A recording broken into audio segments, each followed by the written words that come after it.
فبأي آلاء ربكما تكذبان. Apakah tasbih termasuk bid'ah? Kalau tasbih bukan termasuk bid'ah, kok Syekh Albani mengatakan bid'ah? Ada permasalahan-permasalahan yang dikhilafkan oleh para ulama, ya. Seperti masalah tasbih. Tasbih Syekh Albani mengatakan bid'ah, namun dia diselisih oleh para ulama yang lain, ya.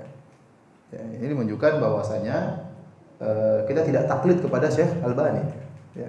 Kita lihat dalil.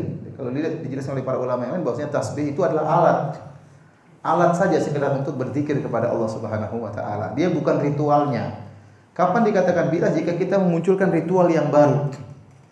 Ritual yang baru, misalnya kita meyakini kalau zikir tasbihnya harus dileherkan, dikalungkan misalnya, ya.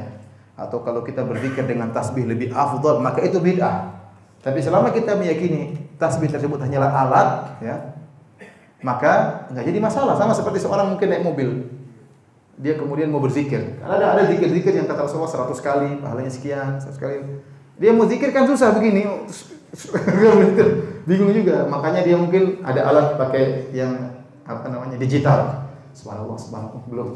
Jadi konsep bisa gitu, ya. Ini kan alat saja, mau tasbih mau begini hanya sekedar alat. Jadi selama kita meyakini tasbih hanya sekedar alat hitung, maka itu bukan bid'ah. Kapan jadi bid'ah? Seperti keyakinan, saya ketemu dengan orang, ini tasbih ini sudah diinapkan di kuburan Syekh Fulan misalnya. Jadi semakin apa? Semakin afdal zikir dengan tasbih. Enggak benar. Zikir paling afdal dengan jari. Karena itu yang dilakukan oleh Nabi SAW. Tapi bukan berarti enggak boleh dengan tasbih. Karena itu hanya sebagai alat. Sama seperti mikrofon. Ini bukan bid'ah, ini alat ceramah. Yang penting ceramahnya benar, paham? Televisi itu bukan bid'ah, itu alat, sarana. Yang kita bicarakan bid'ah itu pada ritualnya. Pada ritual baru seperti sholat ini tidak diajarkan Nabi, itu sholat yang bid'ah.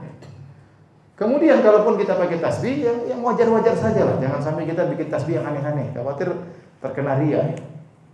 Ada orang, oh ini tasbih dari kayu kapalnya Nabi Nuh. Kurang ajar ente, kapal Nabi Nuh ente rusak bikin tasbih kan. Orang macam-macam, ada tasbih jual sekian mahal-mahal, terbuat dari mana? Ada tasbih dikalungkan seperti biksu, ngapain seperti itu? Jangan seperti itu. Ya. Sampai ada tasbih yang gede-gede, tasbih apa? Saya pernah tanya-tanya, Mas, tasbihnya besar sekali. Ada yang lebih besar enggak? Oh enggak, ini yang paling besar katanya. Ada tasbih besar-besar begini. Ngapain seperti itu? Subhanallah, subhanallah. Kita cukup yang begini ya. Oleh karena saya katakan jumhur ulama bahkan di Arab Saudi membolehkan tasbih. Oleh karena banyak masyarakat tasbih yang masyarakat Saudi yang pakai tasbih dan jualan tasbih. Ya.